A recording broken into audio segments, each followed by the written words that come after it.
கலிலேயா கடல் பகுதிக்கு அருகிலுள்ள பிற இனத்தவர் அதிகம் வாழும் தெக்கப்போலி என்னும் மாவட்டத்தில் உள்ள பாலை நிலத்தில் பெருந்திரளான மக்கள் கூடியிருந்தார்கள்.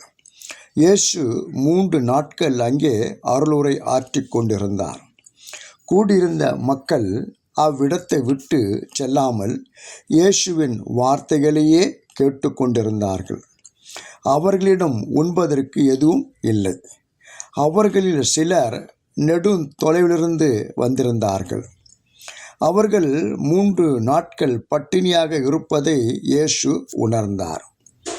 உணவு ஏதும் உண்ணாமல் இருப்பதால் அவர்கள் தளர்ச்சி அடையக்கூடும் என்பதையும் உணர்ந்தார். அவர்களை பட்டினியாக வீட்டிற்கு அனுப்புவது குறித்து அனுதாபப்பட்டார். அங்கே சீடர்களிடத்தில் போதுமான ஆதாரம் ரிசோர்சஸ் ஏதும் இல்லை என்பதையும் உணர்ந்தார். அவர்களால் இப்பிரச்சனையை தீர்க்கவும் இயலாது என்பதையும் அறிந்திருந்தார்.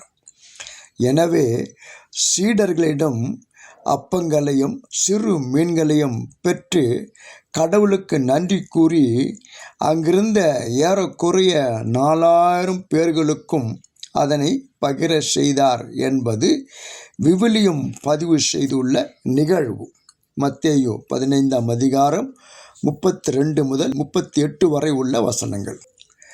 5000 பேருக்கு அப்பம் உணவு பகிர்வு செய்த நிகழ்வில் மத்தேயு 14ஆம் அதிகாரம் 13 முதல் 21 வரை உள்ள வசனங்கள், மார்க்கு 6ஆம் அதிகாரம் 30 44 வரை உள்ள வசனங்கள், லூக்கா 9ஆம் அதிகாரம் 10 17 வரை உள்ள வசனங்கள், யோவான் 6ஆம் அதிகாரம் 1 முதல் 14 வரை உள்ள வசனங்கள்.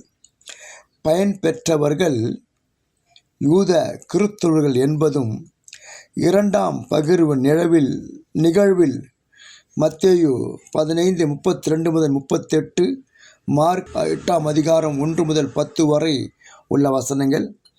பயன் பெற்றவர்கள் பிற இனத்து கிறிஸ்தவர்கள் என்பதும் ஆய்வாளர்களின் கணிப்பு.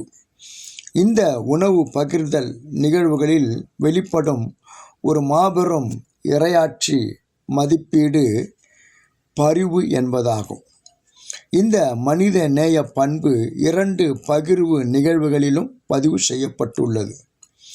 இழந்து போனவர்களையும் சோர்ந்து போனவர்களையும் எதிர்கொள்ளும் போது இயேசுவின் முதல் உணர்வு அப்படிப்பட்டவர்களுக்கு உதவ வேண்டும் என்பதே.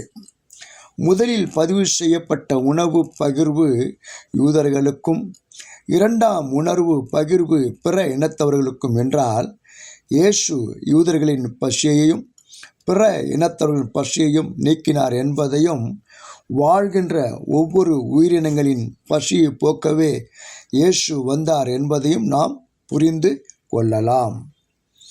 இயேசு திரண்டிருந்த மக்களை கண்டபோதெல்லாம் அவர்கள் மீது பரிவு கொண்டார் என்பது விவிலிய பதிவு. மத்தேயு 9ஆம் அதிகாரம் 36ஆம் வசனம். தொழு நோயாளர் மீது பரிவு கொண்டார். மார்க்கு 1ஆம் அதிகாரம் 40ஆம் வசனம். நாயினூர் கைம்பெண் மீது பரிவு கொண்டார். லூக்கா 7ஆம் அதிகாரம் 13ஆவது வசனம் என்பது இயேசுவின் மிக சிறந்த இறையாட்சி பண்புகள். நாமும் அப்படியே செய்வோமா? பசியாய், தாகமாய், அந்நியர்களாய், வீடு அற்றவர்களாய், ஆடை அற்றவர்களாய், சமுதாயத்தில் ஓரங்கட்டப்பட்டு ஒதுக்கப்பட்டுள்ள விளிம்பு நிலையில் உள்ள மக்களை காண்கிற போதெல்லாம் நாமும் நமது செயல்களால் மனித நேய பண்புகளை வெளிப்படுத்துவோமா? சிந்திப்போம். கடவுள் உங்களை ஆசீர்வதிப்பாராக. ஆமென்.